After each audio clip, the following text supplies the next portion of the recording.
Nouvelle du fleuve Sénégal, nouvelle émission ce samedi en partenariat avec l'OMVS, l'Organisation pour la mise en valeur du fleuve Sénégal.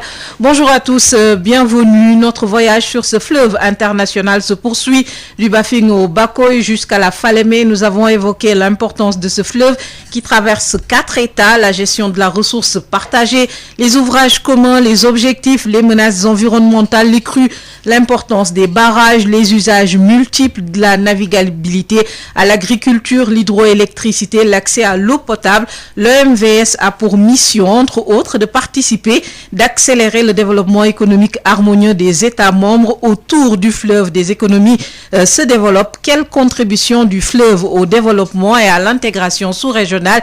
Le thème abordé aujourd'hui avec notre invité, Mohamed Fawzi Bedreddine. Bonjour.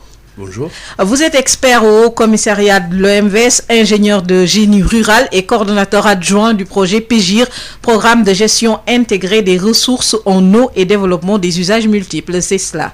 C'est bien ça, madame. Donc nous allons aujourd'hui aborder, comme je le disais, la contribution du fleuve au développement et à l'intégration sous-régionale. Les opportunités sont énormes autour de ce fleuve, les potentialités immenses. Justement, aujourd'hui, nous allons démarrer avec les populations riveraines. Voici tout d'abord le témoignage de Mokhtar Fall. Mokhtar Fall est membre de l'Organisation amicale des agriculteurs du Waalo. Il aborde ici l'importance du barrage de Diama sur leurs activités agricoles. Mokhtar Fall, je suis de l'organisation non gouvernementale amicale des agriculteurs du Waalo.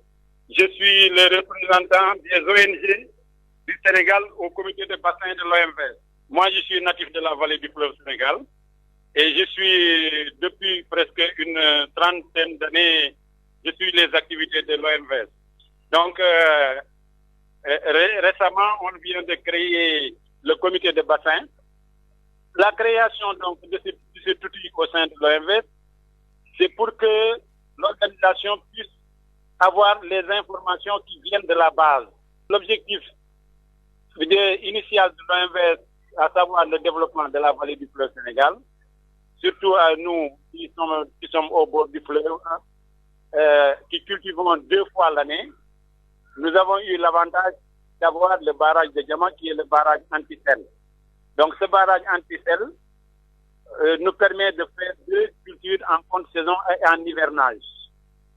Ceci nous a permis quand même d'avoir des rendements assez extraordinaires parce que nous sommes passés la production de 200 à 300 000 tonnes à aujourd'hui 50 000 hectares dans la vallée. Cultivé en hivernage et en fin de saison, on n'est pas loin de 400 à 500 000 tonnes. Voilà, ça c'est une des premières activités, donc le développement agricole de la vallée. Deuxièmement, nous étions confrontés à un problème crucial des caniveaux, donc pour les agriculteurs qui sont en amont de Saint-Louis. Donc l'OMVS est venu vraiment nous régler ce problème avec le projet de gestion intégrée donc des ressources en eau de PEGIR, donc en aménageant et en élargissant donc aussi bien les canaux d'amener d'eau dans le Diawel, tous les axes hydrauliques, à savoir le Lamsar, le Dios, le Krankai, donc sont maintenant remplis et vous n'entendez plus les récriminations des populations pendant les campagnes agricoles où ils se plaignaient beaucoup de la baisse du niveau de l'eau. Donc tout ça, nous l'avons fait avec l'OMVS. Maintenant, je voulais tous les pays africains, en particulier le Sénégal, comptent sur l'autosuffisance. Dans le programme national d'autosuffisance alimentaire, l'objectif était de 1 600 000 tonnes. Mais je pense qu'on va réévaluer pour aller à 1 800 900 000 tonnes. Parce que la population entre-temps du Sénégal a augmenté. Donc nous devons donc élargir un peu les aménagements hydro-agricoles dans la vallée. Vous venez de suivre le témoignage de Mactar Fall, membre de l'organisation amicale des agriculteurs du Waalo, qui revenait sur l'importance du barrage de Diama sur leurs activités agricoles, des acteurs au processus des acteurs qui bénéficient des ouvrages de l'OMVS. Nous sommes avec monsieur Bedreddine, Mohamed Fawzi Bedreddine. Donc je rappelle que vous êtes expert au commissariat de l'OMVS, coordonnateur adjoint du projet PEGIR. Vous avez entendu le témoignage de Mactar Fall, bénéficiaire des populations qui s'interrogent très souvent et régulièrement sur la participation des acteurs au processus de prise de décision. Qu'est-ce que vous pouvez nous dire? Bismillahirrahmanirrahim. Merci Madame Nia. Tout d'abord, je ne peux pas commencer mes propos sans revenir sur quelque chose qui est très important pour moi. Je voudrais ici m'incliner devant la mémoire d'un immense personnage qui nous a quittés. Et l'endroit où je suis me pousse à le faire. C'est M. Babacar Touré, qui pour moi était un oncle, mais aussi c'était une personne très importante dans notre système OMVS. Au niveau des États de l'OMVS, tout le monde sait le rôle qu'il a toujours joué dans la durabilité de la paix et de la stabilité de notre zone. Ceci dit, votre témoin vraiment je suis très content d'entendre votre témoin parce qu'il aborde de prime abord une thématique qui est très importante pour nous et qui est extrêmement pertinente, c'est la participation des populations. Parce que, comme vous le savez, après la création de l'OMVS par les pères fondateurs au début des années 70, il y a beaucoup d'ouvrages qui ont été réalisés, beaucoup de choses ont été réalisées et nous y reviendrons. Mais le plus important, c'est que depuis une vingtaine d'années, il y a un virage qui a été entamé, qui est celui de faire de l'OMVS des peuples et l'OMVS des populations. Parce que le travail de l'OMVS est essentiellement pour satisfaire ces populations du bassin, pour leur permettre de sortir de la pauvreté, pour leur permettre, par leur travail, et pour leur permettre d'être dans des conditions optimales pour justement développer un cadre socio-économique très important. Et donc, depuis une vingtaine d'années, comme je l'ai dit, dans toutes les activités de l'organisation, les populations ont été au cœur, ils ont été au centre. D'abord, ça a commencé par le PASI, quand on a lancé le grand projet énergie début des années 2000. Les populations ont été associées très étroitement avec le tracé des lignes. Je ne reviendrai pas sur les détails, mais de toute façon, pour ceux qui veulent avoir les informations, nous sommes disponibles à le faire. Et ça a continué par les différents projets qui ont été mis en œuvre. Parce que comme vous le savez, comme je l'ai dit, l'organisation a, depuis sa création, s'est attelée à mettre en place des grands ouvrages structurants qui permettent de maîtriser la ressource en eau, qui permettent de la valoriser et justement de créer un peu ce cadre socio-économique dans la zone. Mais à partir de début des années 2000, on s'est rendu compte qu'il y a certains impacts de ces ouvrages qui ont un peu, si vous voulez, rendu ces populations un peu vulnérables. Et donc, nous nous sommes attelés à mettre en place des programmes, des projets pour justement atténuer d'un côté les impacts négatifs de ces ouvrages, mais aussi de permettre à ces populations d'avoir les moyens de vivre une vie de qualité. Et donc, il y a eu différents projets qui ont été des grands projets, comme je l'ai dit, il y a eu le PASI, il y a eu le PJ, le GEF, et récemment le PGIR, nous y reviendrons, qui ont été formulés avec ces populations. Nous sommes allés voir ces populations pour nous enquérir de leurs besoins, de leurs difficultés, des conditions dans lesquelles ils vivent, pour justement formuler ces projets pour qu'ils répondent directement à leurs besoins.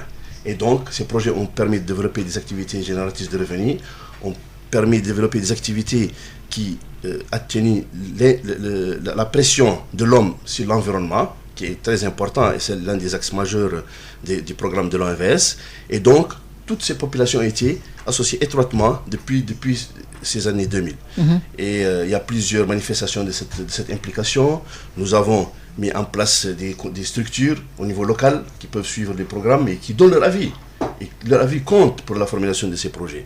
Il y a ce qu'on appelle les comités locaux de coordination, nous avons les associations d'usagers que nous avons mis en place autour des grands axes hydrauliques dans le delta, nous avons les comités d'usagers qui ont été mis en place dans le haut bassin, nous avons, et votre témoin en a parlé, le comité de bassin qui a enfin vu le jour après sa création en 2009, il a enfin vu le jour il y a quelques mois, et nous avons plusieurs associations aussi pour justement accroître cette participation.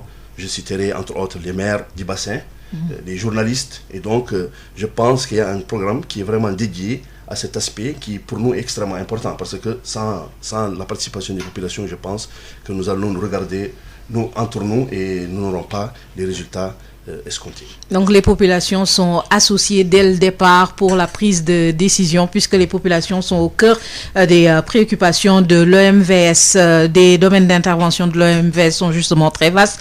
Un programme commun de mise en valeur du fleuve autour des aménagements hydro-agricoles, production d'énergie électrique, navigation, environnement. Démarrons avec l'agriculture irriguée. Il s'agit d'un enjeu d'autosuffisance alimentaire et l'enjeu est de taille. Absolument. Moi, je préférerais utiliser plutôt le mot sécurité alimentaire. Parce que vous savez, autosuffisance, aujourd'hui, nous sommes dans un monde ouvert. Nous ne sommes plus dans les concepts des années 80 où on parle d'autosuffisance parce que le monde est connecté. Et donc, moi, je parlais plutôt de sécurité alimentaire. Et c'est ça le vrai enjeu.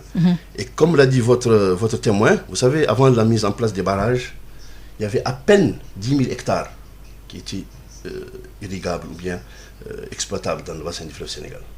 Et après l'avènement des barrages, quand on a mis en place le barrage de Diama, il en a parlé, qui est le barrage Anticel, nous avons construit le barrage de Manantali. La combinaison de ces barrages nous donne aujourd'hui un potentiel de près de 400 000 hectares. Vous voyez donc la différence. Donc, la sécurité alimentaire a dès le début été au cœur des préoccupations des hautes autorités de l'organisation, et tous les programmes ont été faits essentiellement autour de cette préoccupation. Et donc, depuis lors, les États ont chacun de son côté élaboré des politiques d'aménagement qui, de notre point de vue, ne sont pas assez intensives parce que, comme je l'ai dit, nous avons 400 000 hectares de potentiel. Aujourd'hui, à peine 200 000 sont aménagés. Si les 200 000 aménagés, nous avons les 3/4 peut-être qui sont exploités. Donc, il reste beaucoup de travail à faire parce que l'eau est là. Vous savez, le fleuve Sénégal, c'est un don de Dieu. Aujourd'hui, le fleuve Sénégal, grâce à ces aménagements, est un fleuve pérenne. Nous avons entre Manantali et Diama de l'eau qui coule toute l'année, de l'eau de qualité. Et donc, pour justement valoriser cette eau, il faut intensifier les aménagements hydro-agricoles pour pouvoir l'utiliser, pour arriver à cette fin de sécurité alimentaire. Et donc, pour le moment, je pense que les politiques des États sont élaborées, les aménagements se font, les réhabilitations se font, mais il faut je pense que ça devrait s'accélérer un peu plus pour qu'on puisse vraiment utiliser cette eau de manière optimale. Et il y a également la question de la pêche et de l'aquaculture, c'est prévu dans le programme. Absolument.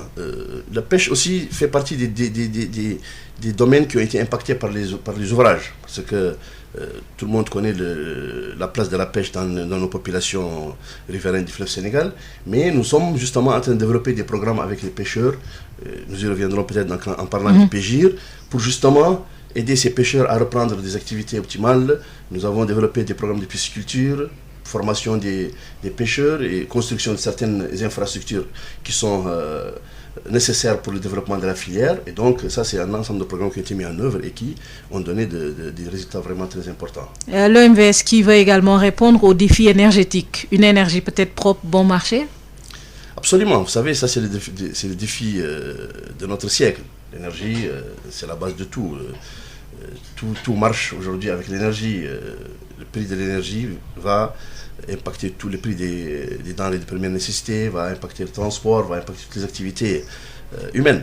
Et donc, ça aussi, c'est un domaine qui est très important, que l'OMVS a développé depuis sa mise en place, avec la construction de Manantali, qui est un ouvrage important, grâce auquel nous avons aujourd'hui un productif annuel de 900 gigawattheures à peu près, donc qui permet à nos sociétés d'électricité d'avoir vraiment, de réduire considérablement leur facture d'énergie, parce que ces factures, si vous comparez au thermique, c'est vraiment ahurissant. Je peux vous donner juste un chiffre. Nous avons à peu près, les 12 premières années de l'exploitation de la centrale, l'économie faite sur les factures d'énergie des États est évaluée à environ 200 milliards de francs CFA. Donc, voyez, donc ça c'est vraiment... et ça c'est par an, je veux dire. C'est-à-dire si on cumule, c'est à peu près par an, mais si on cumule vraiment la réalité, on est à plus de 1000 milliards depuis le début, dans les 10 premières années, 10-12 premières années. Donc vous voyez les chiffres. Et ça a permis aussi de développer un ensemble de secteurs. Et nous continuons. Aujourd'hui, nous avons Felou qui est déjà en exercice depuis 3 ans. Nous avons Guyana qui l'année prochaine. Nous avons un grand barrage qui s'appelle Koukotamba en Guinée qui va être construit, nous l'espérons, dans les prochaines années. Un potentiel extraordinaire d'énergie hydroélectrique que l'OMVS est en train d'étudier et que l'OMVS va mettre en œuvre et qui permettra à terme d'avoir à peu près, parce que nous avons à peu près un potentiel de 2000 gigawatts qui peuvent être exploités. 2000 mégawatts de puissance installée, ce qui donnera vraiment nous permettra même peut-être d'exporter de l'énergie en utilisant les réseaux actuels qui sont les réseaux d'Afrique de l'Ouest et ceux d'Afrique du Nord, j'espère. Mais en tout cas, c'est un programme extrêmement important qui est au cœur des préoccupations de l'organisation et sur lesquelles nous travaillons, vraiment avec beaucoup d'enthousiasme, avec l'aide de nos États membres qui sont au cœur de ce que nous faisons, bien sûr, parce que, et là je voudrais en profiter justement pour dire l'importance de ces États, de leur accompagnement. Et je voudrais dire aussi, vous savez, c'est quelque chose qui revient souvent dans l'émission, je l'ai vu, que l'OMVS peut-être est un peu méconnu au niveau des habitants et des populations de nos pays. C'est vrai que nous devons faire un peu plus d'efforts de communication. Je pense que ce que nous sommes en train de faire actuellement en témoigne, mais je pense que les États aussi doivent faire la promotion de l'OMVS. Et ça, je pense que c'est quelque chose qui n'est pas encore ancré vraiment dans l'attitude de nos États. L'OMVS, c'est l'OMVS des États. Et donc, je pense que notre travail, nous sommes là pour justement en faire la promotion, nous sommes là pour faire connaître l'OMVS, nous sommes là pour travailler pour ces populations, mais je pense que les États doivent aussi, dans leur accompagnement, faire aussi la promotion de l'OMVS. Parce que l'OMVS, c'est un outil extraordinaire que les États ont créé, et donc je pense que les États doivent faire plus d'efforts pour la promotion de cet outil. D'accord. Des domaines d'intervention, on le disait, sont vastes, la navigabilité en fait partie. Est-ce également un domaine prioritaire? Absolument. Vous savez, mes collègues l'ont rappelé ici, dans ce studio, il y a 3 axes qui ont été définis à la création de l'OMVS. C'était les aménagements hydro-agricoles, l'agriculture, on l'avait dit, l'énergie et la navigation. C'est-à-dire rétablir la navigabilité du fleuve Sénégal. Si vous regardez les livres d'histoire, vous verrez que le fleuve Sénégal a toujours été navigable, a toujours été constitué une voie de pénétration au niveau de l'inland de nos États, de notre bassin. Et donc, cette navigabilité, depuis le début, depuis la création de l'OMVS, a été fixée comme objectif le rétablissement de cette navigabilité du fleuve. Et nous y travaillons. C'est vrai que c'est un projet qui a mis du temps pour sortir des cartons. Aujourd'hui, je pense que nous sommes très avancés. Très avancés, est-ce possible de naviguer le long du bassin? Vous savez, je ne sais pas si vous avez suivi l'actualité. Nous venons d'effectuer un test de navigabilité avec des bateaux que nous avons acquis grâce à la coopération néerlandaise. Et il y a un de ces bateaux accompagné d'une vedette qui est partie de Diama jusqu'à Ambididi. Donc il y a à peine 3 semaines. Donc ça montre que le fleuve est navigable. Et ce bateau, c'est une barge, comme on dit dans le jargon, qui a une capacité de 600 tonnes de marchandises. Et donc aujourd'hui, le fleuve est navigable une partie de l'année, sans aménagement. Donc vous avez le Bouel Mordat qui fait des rotations touristiques. Mais pour que ce fleuve soit navigable de manière pérenne, il faut qu'il soit aménagé. C'est-à-dire qu'il faut qu'on creuse, il faut qu'on fasse ce qu'on appelle le dragage dans le jargon, pour que ce fleuve, son canal qui a été défini, toutes les études sont réalisées, elles sont prêtes. Le contrat commercial a été signé avec une entreprise indienne. Et donc aujourd'hui, nous sommes dans la mobilisation des financements. Et j'ose espérer que cette mobilisation va aller vite grâce justement, comme je l'ai dit, à l'appui de ces États.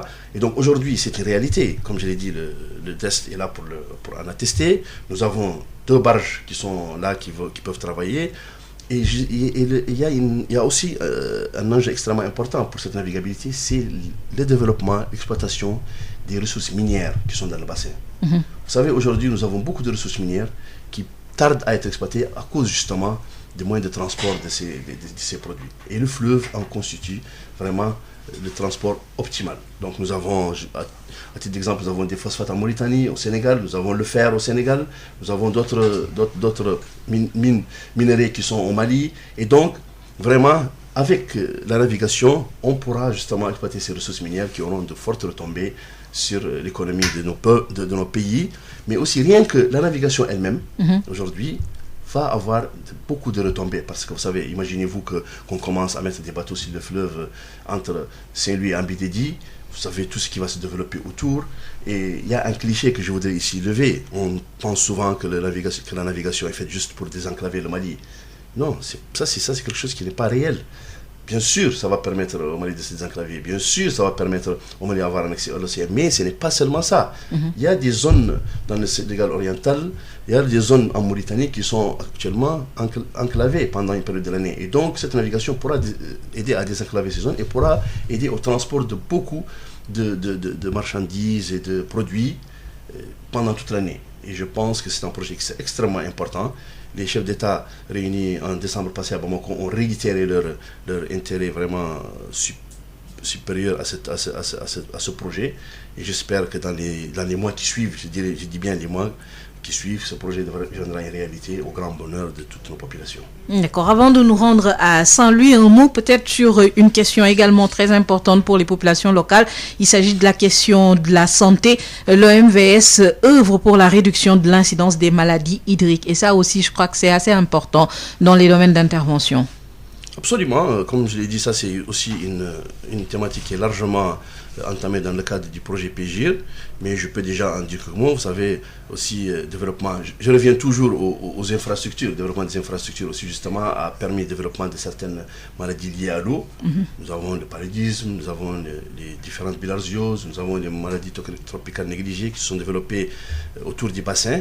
Et donc l'OMVS depuis 2005 a entamé vraiment un programme, un vaste programme, en appui des États, parce que vous savez, tout ça, c'est des programmes qui sont déjà développés par nos différents États. Mais l'OMVS s'est senti le devoir, justement, d'appuyer nos États dans ces domaines. Et pour la santé, je pense qu'il y a un vaste programme qui a été mis en œuvre dans la première phase du PGIR. Il continue avec cette phase. Déjà, il y a à peu près 4 ou 5 millions de moustiquaires qui ont été distribués en première phase du PGIR. Aujourd'hui, dans la deuxième phase, nous venons de finaliser la distribution de 4 500 000 moustiquaires. Et donc tout ça aide un peu des programmes nationaux à assurer la couverture universelle de distribution de moustiquaires imprégnés. À côté de ça, nous avons la distribution des médicaments pour justement de lutter contre ces différentes maladies qu'on appelle maladies tropicales négligées et pour lesquelles qui sont, vous savez, pour avoir des populations productives, il faut avoir des populations en bonne santé. Et clair. Donc, on essaye d'aider un peu nos États dans ce domaine au niveau du bassin du fleuve Sénégal. Bien sûr, ça sans oublier toutes les activités de sensibilisation qui sont faites autour de ces maladies qui sont extrêmement importantes. D'accord. Nous allons justement à Saint-Louis où le projet de gestion intégrée des ressources en eau, PGIR, est intervenu dans divers volets. Agriculture, pêche, santé, plusieurs réalisations dans la région. Depuis le lancement de ce projet, Yves Tandeng, notre correspondant à Saint-Louis, nous donne quelques détails. Renforcer l'intégration régionale des 4 pays riverains du fleuve Sénégal et améliorer les conditions de vie des populations, tel a été l'objectif visé à travers la formulation du PGIR, le projet de gestion intégrée des ressources en eau. Un programme de développement multisectoriel qui a né à la seconde phase, démarrée en 2014 pour une durée de 7 ans, après une première phase qui s'est déroulée de 2007 à 2013. Abdoulahad Diop est le point focal du PGIR au Sénégal. Le PGIR est articulé autour de 3 composantes principales, exécutées à l'échelle régionale et nationale au niveau des États membres de l'OMVS. Au Sénégal, le PGIR, dans sa composante 2, intervient dans le département d'Agana, Matam et Kanel pour ce qui est des volets hydroagricoles et pêche. Concernant le volet santé, le PGIR couvre 24 districts du bassin du fleuve Sénégal, notamment dans les régions de Louga, Saint-Louis, Matam, Tamba et Kédougou. S'agissant ainsi de la région de Saint-Louis proprement dite, le point focal de revenir sur quelques réalisations du PGIR dans le volet agricole. Pour le volet hydroagricole, le PGIR, à travers la SED qui est le maître d'ouvrage délégué, a réalisé des travaux de calibrage et d'endiguement du Djabel sur un linéaire de plus de 10 km, en plus de la réalisation d'ouvrages de prise pour les périmètres aménagés le long de l'axe. Le PGIR a également réhabilité les périmètres de Ndombo Thiago sur 630 hectares et construit en même temps 2 magasins de stockage à Nombo et à Tago. Il a aussi réalisé des unités de transformation de produits agricoles, notamment des mini-rizeries pour le groupement féminin de Dagana, et en même temps aménagé 60 hectares de périmètre maraîcher dans la zone de Bardial à Dagana. Le secteur de la pêche fut également bien pris en compte par le PGIR ici à Saint-Louis. Le PGIR a réalisé d'abord une étude de caractérisation de la pêche à Dagana. Ensuite, il a appuyé les pêcheurs en matériel technique de pêche, mais également les services départementaux de pêche en matériel roulant, notamment des motos pour le suivi de la mise en œuvre des activités sur le terrain. Il s'agit notamment de la construction d'un marché à poissons à Richard-Toll et d'une aire de transformation de poissons à Thiago. À cela s'ajoute le volet santé. Pour le volet santé, confié à Inda Santé en collaboration avec le ministère de la Santé et de l'Action sociale, il a été réalisé différentes campagnes de distribution de moustiquaires dans la région de Saint-Louis. Et la dernière remonte en août 2019. Des campagnes de distribution de médicaments sont également réalisées dans le bassin pour la lutte contre la bilharziose depuis 2016. Et l'homme de nous renseigner aussi sur les activités exécutées dans le cadre du cofinancement des Pays-Bas. Il s'agit notamment pour la région de Saint-Louis des travaux d'entretien d'axes hydrauliques à Djibendou et d'Erwassoul, réalisés par l'entreprise FA sur un linéaire d'environ 1,7 km. Il y a également la réalisation de stations de traitement d'eau potable pour l'approvisionnement en eau de 2 localités de la commune de Diama, Rhône et Rawet, dont les travaux sont aujourd'hui terminés. Pour rappel, le coût total du projet PGIR s'élève à plus de 240 millions de dollars, soit plus de 120 milliards de francs CFA, et la plus grande part de financement provient de la Banque mondiale. Saint-Louis, Yves Tendeng, Sud FM. Merci beaucoup Yves Tendeng, notre correspondant à Saint-Louis, qui revenait sur les impacts sur le quotidien des populations à travers l'amélioration de leurs conditions de vie. Je rappelle que vous pouvez participer en appelant au 88 628 98 98 et nous avons avec nous sur ce plateau Mohamed Fawzi Bedreddine, expert au Haut Commissariat de l'EMVS, ingénieur de génie rural, coordonnateur adjoint régional du projet PGIR, programme de gestion intégrée des ressources en eau et de développement des usages multiples. Il y a eu la première phase du PGIR 2007-2013. Pouvez nous rappeler les objectifs et les résultats que vous avez pu obtenir? Oui, merci. Je pense que le PGIR, c'est un projet extraordinaire. Vous savez, il est né de cette volonté justement que je disais tout à l'heure, de réduire les impacts des grands ouvrages de l'OMVS et des populations. Et justement, il n'y a pas meilleure manière d'association des populations au programme de l'OMVS que celle de les intéresser en leur développant des activités qui permettent de générer des revenus, des activités qui permettent de protéger leur environnement, des activités qui permettent de réduire l'impact des maladies sur leur santé, des activités qui leur permettent d'améliorer leurs conditions de vie et de vraiment s'ériger en vrai acteur économique de nos pays respectifs. Et donc, ça a été rappelé tout à l'heure par mon collègue Lahad, mais le PGIR, comme vous le savez, c'est un projet régional, un programme régional qui couvre l'ensemble des pays de l'OMVS et qui a été mis en place justement en 2004, quand nous avons commencé par exécuter le programme GEF, qui était un programme axé essentiellement sur l'environnement et la protection des ressources en terre, en eau, en terre, et donc réduire l'impact de la pression humaine sur l'environnement, sur le bassin du fleuve Sénégal. Si vous vous promenez dans le bassin aujourd'hui, vous allez voir beaucoup de problèmes liés vraiment à l'action de l'homme. Les berges se sont dégradées, les gens viennent souvent faire de l'agriculture sur les coteaux au niveau des berges du fleuve Sénégal, ce qui dégrade fortement ces berges, et après ça entraîne des transports solides qui risquent d'obstruer les grands axes et d'obstruer le fleuve, et ça c'est souhaitable pour personne. Et donc cette réflexion qui a été lancée justement pendant l'exécution du programme GEF avec la Banque mondiale s'est développée justement en allant vers le développement des usages multiples de l'eau grâce à ce projet. Donc si vous voulez, le titre c'est projet de gestion intégrée des ressources en eau et développement des usages multiples. Et donc nous avons essayé de couvrir l'ensemble des usages de l'eau. Et c'est pour ça qu'en le formulant en 2005, nous avons pensé à ces composantes qui sont axées, dont la deuxième, il en a parlé que c'est la plus importante chaque fois.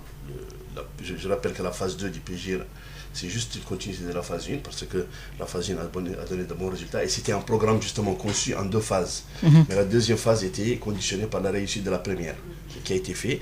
Et donc, les composantes ont été axées sur vraiment les thématiques majeures pour justement venir en appui à ces populations. Et donc, c'est quoi? C'est d'abord l'amélioration des compétences de ces populations en faisant de renforcement des capacités institutionnelles en aidant ces populations et ces États qui sont l'émanation, l'organisation à améliorer les performances pour justement gérer ce genre de projet. Donc, nous avons développé ces capacités institutionnelles parce que ça a coïncidé aussi avec l'adhésion de la Guinée qui était jusqu'en 2006 observateur et en 2006 devenu membre par entière de l'organisation. Donc, on a profité de ça justement pour parachever cette adhésion en développement, en consolidant les textes, en associant la Guinée et les services techniques des Guinéens à tout ce que nous faisons. Et donc, le PGIR, le VGF a commencé ça et le PGIR l'a vraiment finalisé. Et donc, aujourd'hui, cette participation harmonieuse de la Guinée est vraiment saluée de tout le monde.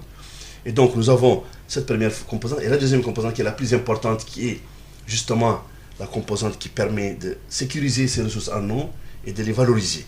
Donc, d'abord, nous avons la grande partie de cette composante qui est justement axée sur la sécurisation des ouvrages hydrauliques, la sécurisation de la ressource et sa valorisation. Et nous avons la pêche et la santé. Donc ça, c'est au niveau de la seconde phase, de la seconde composante.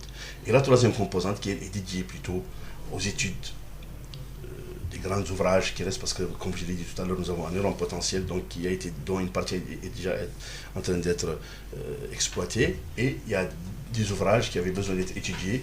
Et nous avons profité justement de ce projet pour parachever leurs études et agir sur certaines composantes. Par exemple, dans la deuxième phase, j'y reviendrai, nous avons un grand programme pour la réhabilitation du barrage du Diamant qui est extrêmement important pour le dispositif de l'OMVS. Et donc, cette première phase s'est déroulée entre 2006 et 2013, et pendant laquelle nous avons beaucoup de résultats. On n'a pas le temps ici de développer tous ces résultats, mais il y a quelques résultats phares. Résultats phares, c'est d'abord le parachèvement de la plateforme institutionnelle et juridique de l'OMVS justement avec l'adhésion de la Guinée. Donc, nous avons développé au niveau des aménagements hydro-agricoles, nous avons d'abord réhabilité ou aménagé à peu près une dizaine de milliers d'hectares dans les 4 pays, mais surtout nous avons sécurisé à peu près 30 000 hectares. Grâce à justement, comme il l'avait dit, au curage et au focardage des grands axes hydrauliques. Vous savez, avec le développement justement des ouvrages de l'OMVS, avec surtout l'aménagement des diamants, a permis d'avoir de l'eau potable toute l'année. Parce que, comme vous le savez, comme ça a été dit ici, avant le barrage de Diamant, la langue salée remontait jusqu'à 200 km à l'intérieur du fleuve.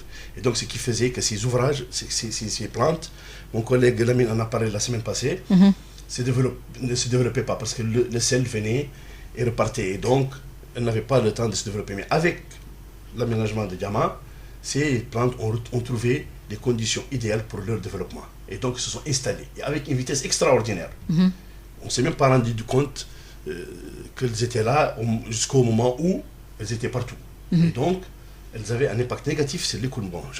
Je passe un peu les impacts de santé, mais surtout l'écoulement de l'eau au niveau des périmètres irrigués. Et donc, il fallait justement prendre cette activité à bras le corps. Et nous avons, en 2008, je me rappelle, il y a un conseil des ministres d'ailleurs qui a été dédié à ça, et il y a des fortes résolutions qui ont été prises, et on a demandé au commissariat de se concentrer sur la lutte contre ces végétaux.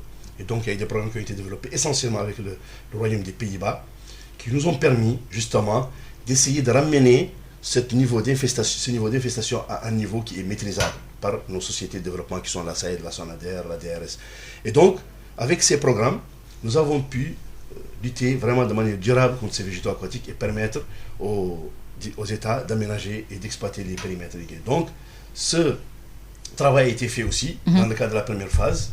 Et souvent, on ne voit pas l'impact direct parce que nous disons que nous avons traité 15 ou 20 ou 30 km de linéaire, mais derrière, c'est des dizaines de milliers d'hectares qui sont sécurisés.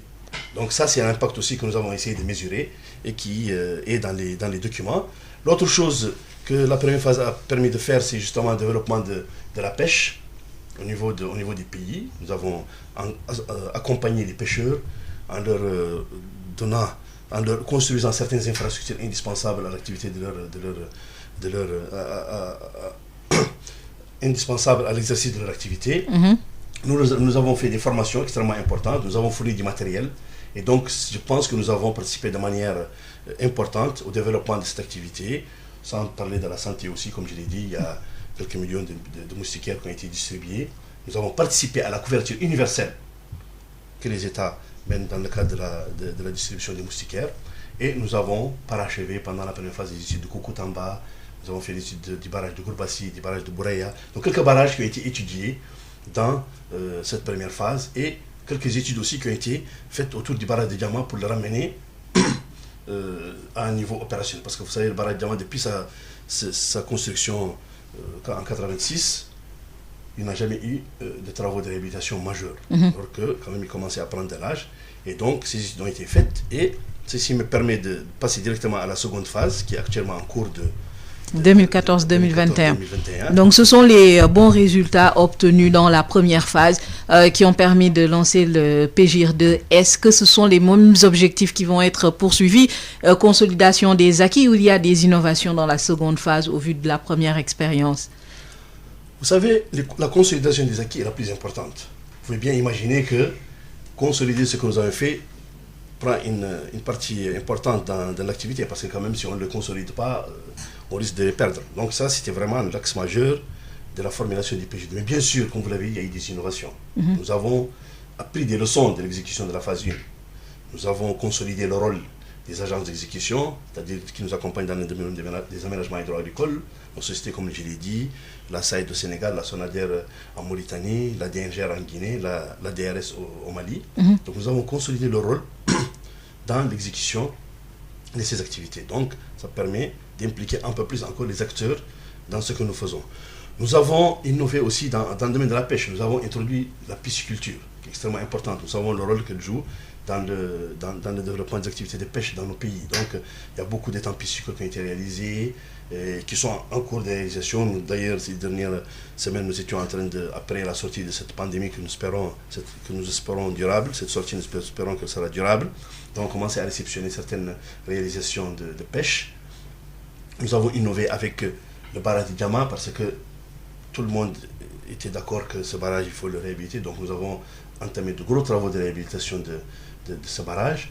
Nous avons entamé une modernisation de nos structures, aussi bien au niveau des États qu'au niveau du Haut Commissariat de l'OMVS, avec la Commission permanente des eaux. Nous avons élaboré un certain nombre d'outils.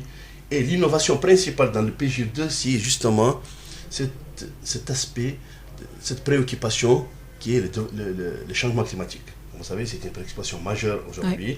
Et le changement climatique a été introduit dans cette deuxième phase du PGIR grâce à un financement du GEF. Et nous avons entamé une grande étude de vulnérabilité pour connaître un peu comment est la vulnérabilité de notre bassin par rapport à ces changements climatiques. Et nous sommes en train d'exécuter un certain nombre de projets pilotes justement visant à réduire les impacts et à atténuer les impacts de ces changements climatiques au niveau de nos États, avec bien sûr en collaboration avec les services concernés au niveau de nos États, parce que comme vous savez, chaque État a un programme national justement pour lutter contre les changements climatiques. Mais nous venons en appui et nous sommes en train de réaliser certains programmes dans ce cadre.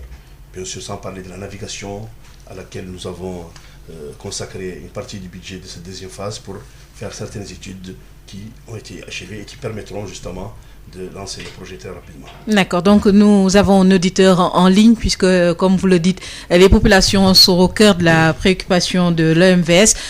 Bonjour. Oui, bonjour madame. Vous allez bien? Vous pouvez vous présenter? Merci bien. Je m'appelle Mamadou Diallo, je suis ancien député maire de Kidira et également membre du comité de veille et d'alerte Sénégal-Mali pour la protection de la Falémé. D'accord. Vous avez une préoccupation particulière? Oui, madame Nian, j'ai suivi les différentes interventions. Je me rends compte que il y a eu beaucoup d'efforts qui ont été faits au niveau du bassin, au niveau de la vallée, notamment du fleuve Sénégal, mais que au niveau de la Falémé, donc l'affluent principal, on se rend compte qu'il y a encore des efforts à faire. Parce que, comme nous avons l'habitude de le dire, le fleuve Sénégal, c'est un tout. Et à partir du moment où il y a des initiatives qui sont faites avec le projet PEGIR, il ne faudrait pas qu'au niveau de la vallée, que les populations se sentent aussi délaissées. Il urge en tout cas d'abord de les impliquer dans toutes les initiatives qui sont prises au niveau de l'OMVS, aussi bien les différentes organisations de pêcheurs, d'agriculteurs, d'éleveurs, tous les usagers de la Falémé, mais également qu'on s'occupe de la sécurisation de la Falémé. Aujourd'hui, la Falémé se trouve être très menacée. Menacée même dans son existence avec les orpailleurs qui ont pollué pratiquement le cours d'eau et le lit également enregistre beaucoup d'excavations, donc le lit du fleuve est complètement dégradé et nous pensons qu'il faudrait que dans le comité du bassin, qu'il puisse y avoir également une autre structure qui a ses problèmes propres, ses spécificités au niveau de la vallée du Sénégal. C'est vrai qu'on a impliqué les maires, on a impliqué les ONG au niveau de la vallée du fleuve Sénégal, mais que les différents acteurs qui sont au niveau de la Falémé et qui sont très impactés aujourd'hui avec l'orpaillage clandestin, il faudrait qu'on puisse faire quelque chose pour eux, les intéresser dans les différents programmes de formation au niveau des programmes relatifs à la santé, à l'éducation, à l'agriculture, à la pisciculture, qu'ils puissent sentir qu'ils font partie, en tout cas, des bénéficiaires de tous les programmes initiés par l'OMVS. Voilà, Madame Niang, ce que je voulais dire et vous remercier encore et vous féliciter pour cette émission qui commence vraiment à me plaire et chaque samedi, Inch'Allah, je serai un de vos fidèles auditeurs. Merci beaucoup, Monsieur Mamadou Diallo, ancien député maire de Kidira. Vous l'avez entendu, Monsieur Mohamed Fawzi Bedreddine. Il revient sur la principale préoccupation, peut-être davantage élargir les bases pour permettre aux populations de se sentir davantage impliquées. Sa préoccupation concerne également la Falémé avec l'exploitation artisanale de l'or et ses impacts. Oui. J'ai suivi ça avec beaucoup d'intérêt et je partage les préoccupations de M. Diallo. Et je pense que mon collègue Lamine Ndiaye, la semaine passée, est revenu très largement sur ces aspects. Bon, je ne vais pas reprendre ici tout ce qu'il a dit, mais juste pour rassurer M. Diallo que cette problématique de la Falémé, de la pollution occasionnée par l'orpaillage traditionnel est vraiment au cœur des préoccupations actuelles du haut-commissariat et des autorités de l'OMVS. Et tout est en train d'être mis en œuvre pour justement prendre en charge cette préoccupation et lui trouver un résultat durable, une solution durable. La solution durable, de mon point de vue, est la construction très rapide, j'espère, du barrage de Gourbassi. Parce que vous savez, la Falémé est l'un des affluents importants du fleuve Sénégal. Et elle participe elle a un apport qui est très important dans les eaux du fleuve Sénégal et nous, c'est un enjeu pour nous de la réguler, donc de construire ce barrage de Gourbassi qui va permettre la régulation de cette Falémé, qui va permettre d'améliorer les conditions de navigabilité, qui va permettre d'améliorer aussi les conditions d'irrigation dans le bassin. Et donc, c'est un ouvrage très important et je pense qu'avec la construction de cet ouvrage, tous ces problèmes seront pris en charge. Quand on construit un barrage, on fait beaucoup de choses à côté. Et bon, malheureusement, la Falémé n'est pas dans le champ d'action du PEGIR, mais nous développerons d'autres programmes très bientôt et nous prendrons en charge justement cette préoccupation et je pense que c'est tout à fait légitime. D'accord. Pour reparler du PEGIR justement et de ses bénéficiaires, ce sont plus de 4,5 millions, je crois, de bénéficiaires. Qui sont exactement ces bénéficiaires? Et je vois dans le projet qu'il y a cette préoccupation liée à la création d'emplois, à la lutte contre la pauvreté. Donc au-delà des bénéficiaires connus comme les agriculteurs, les pêcheurs que vous avez évoqués, il y a d'autres populations qui peuvent forcément bénéficier des actions du PEGIR. Vous savez, les bénéficiaires du PEGIR, c'est les populations du bassin de manière générale. Donc, on ne fait pas de distinction entre les catégories de population. Donc, les 4,5 millions que vous évoquez, c'est justement les bénéficiaires directs et qui ont bénéficié, ou directs. Ça, ce chiffre est lié à la distribution des moustiquaires, parce que c'est 4 500 000 moustiquaires qui ont été distribués, et donc qui ont permis justement d'avoir ces 4 500 000 de personnes impactées. Et je précise que sur ces 4 500 000, il y a 51% de femmes. Donc ça, c'est extrêmement important.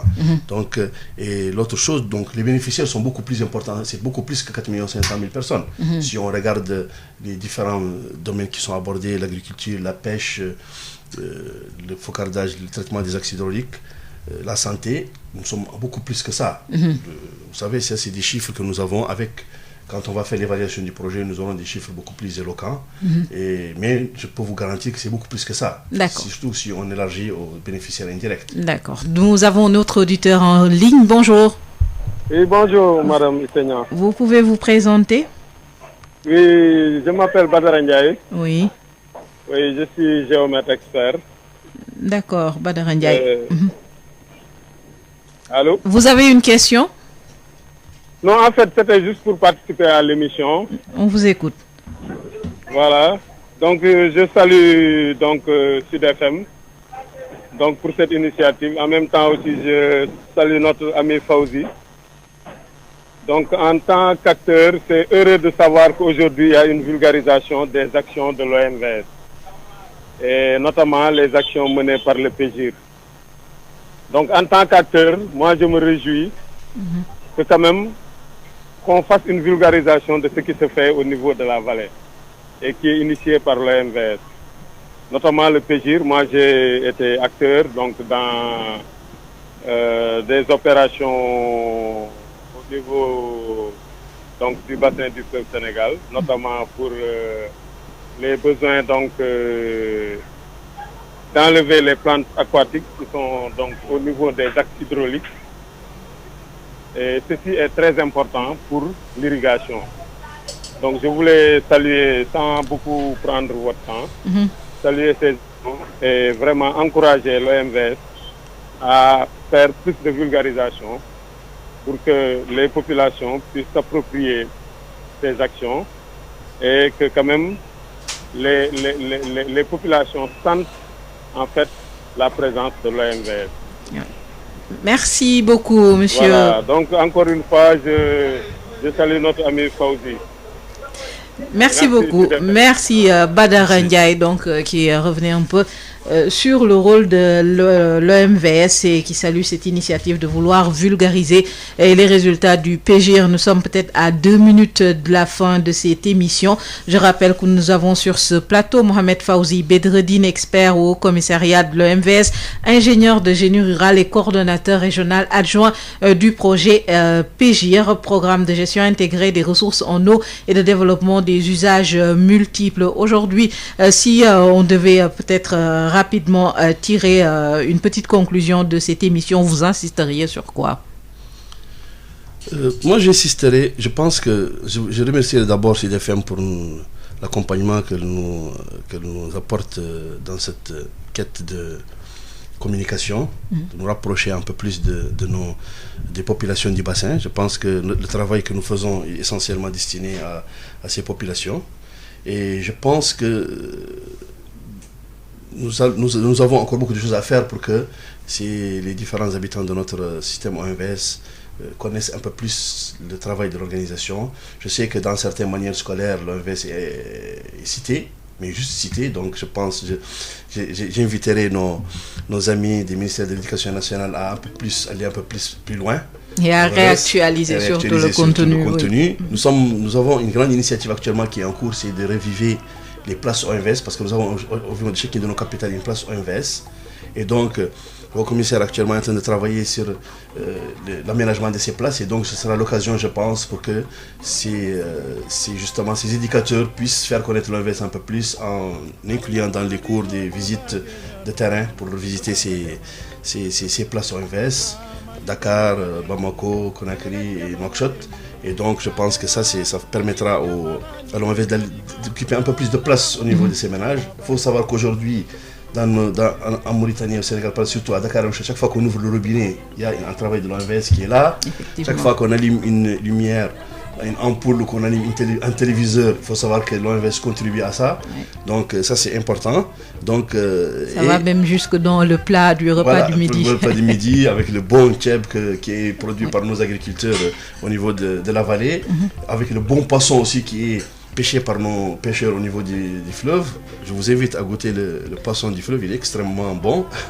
Donc tout ça pour dire que l'OMVS il est partout, mais il faut vraiment aller un peu plus loin. Je vous informe aussi que le commissaire de l'OMVS va entamer au début de ce mois, la semaine prochaine, va entamer une large tournée dans le bassin du fleuve Sénégal, dans la vallée au Sénégal et en Mauritanie. Il a déjà fait la même chose au Mali, il fera la même chose en Guinée, donc pour visiter justement les réalisations de l'organisation et faire un peu plus de communication. Et donc je pense qu'on va tous, si on s'y met tous, on va réussir ces défis extrêmement importants. Et je reviens encore sur le rôle que les États doivent jouer dans la promotion de l'OMVS, parce que c'est leur outil, c'est à eux de le promouvoir. Merci beaucoup, Mohamed Fawzi Bedreddine, expert au Haut Commissariat de l'OMVS, ingénieur de génie rural, coordonnateur régional adjoint du projet PEGIR. Il était l'invité de cette émission Nouvelles du fleuve Sénégal. Fin de cette émission. Nous vous retrouvons samedi prochain à 11h, Inch'Allah, pour une autre émission. Merci, au revoir.